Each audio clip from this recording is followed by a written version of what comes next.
Back on ABC24 this week, and now we're talking about the increases in our electricity rates. If you're an MLGW customer, which is everybody here at this table, and a lot of you watching there at home, 12% hike in electricity rates to pay for improved infrastructure that's going to be spread out over 3 years. It's going to amount to, for the average customer, and that's what, $125 a month is the average customer, they're saying? That's what President McGowan said. Okay. For that average customer, it'll be $5 more a month the first year, and up to $15 more a month by 2026. So, Susan, I'll start with you on this one because I know MLGW is something you've been keeping a watchful eye on. What are your thoughts about this 12%? Because I know there were a lot of questions about, well, didn't we just pay for a rate hike to deal with the infrastructure? What happened to that money? Well, 3 years ago, we had a 7.2% hike in our electric bills, and that comes to an end in January when, voila, we have 12% hike. So in that, I just want to make a point, that $15 a month is based on what President McGowan said is the average bill of $125 a month. Now, I don't know anybody who's got a bill for $125 a month, but if $15 a month in January of 2026, that's what you'll start paying, multiply that by 12. It's almost $185 a year. What does $185 a year buy for some people who struggle to stay warm?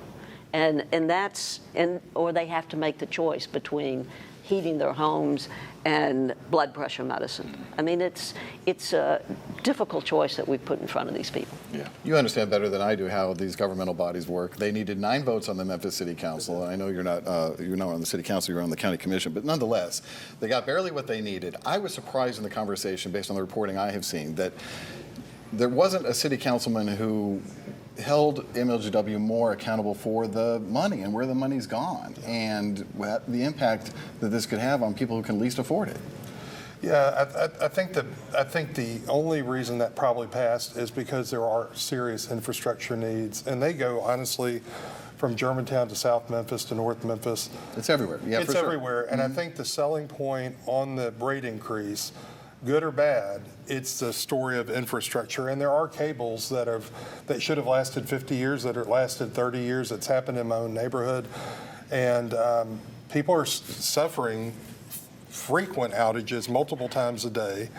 Again, I'm not necessarily defending the rate hike, but I think we'll have to see infrastructure improvements, see services go up, let people see that happening.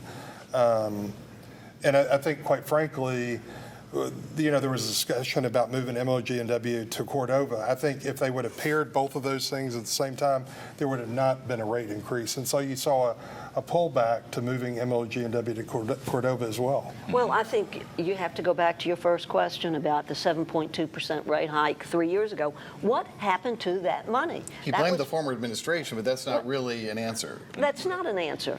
The money was supposed to be for tree trimming and infrastructure issues, and supposed to raise, what, $1 billion? 1.2, I believe. Where is the money? And that's the point. Now we're paying 12%. Well, I know prices go up and things happen, but there should be an audit of light, gas, and water.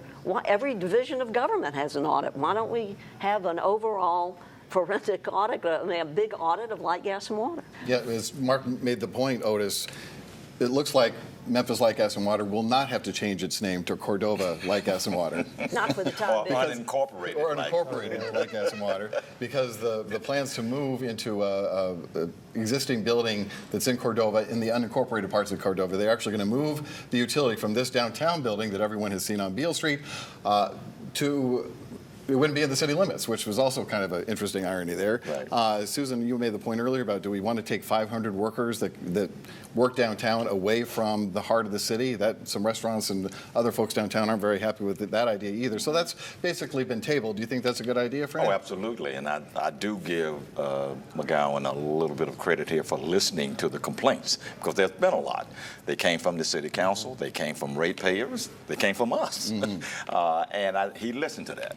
And I think you're right on this one, Mark, where he saw that I couldn't bring those two things to the city council because they were not going to go along with this. It just was not a good look to be moving out to Cordova in an unincorporated area and spending millions to do that when you're asking for that 12% rate increase that's going to hurt the poor people in the community. And here's betting that that proposal to move light, gas, and water away from downtown comes back up again.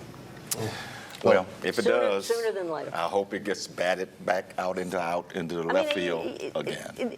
It's the single worst idea. I said this a couple of weeks ago on the show that we have any official has ever proposed to gut downtown.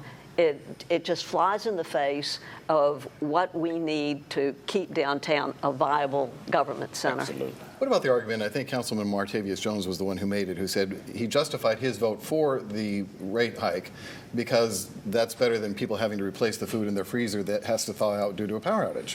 That just, I didn't follow that one. I can't follow it either. Can you imagine somebody struggling to pay their light, gas, and water bill? Do you think they have $125 worth of groceries in their refrigerator at any given time? I don't understand that comment whatsoever. Yeah. All right. Well, we'll leave it there. We'll talk about MLGW in several shows to come, I'm sure.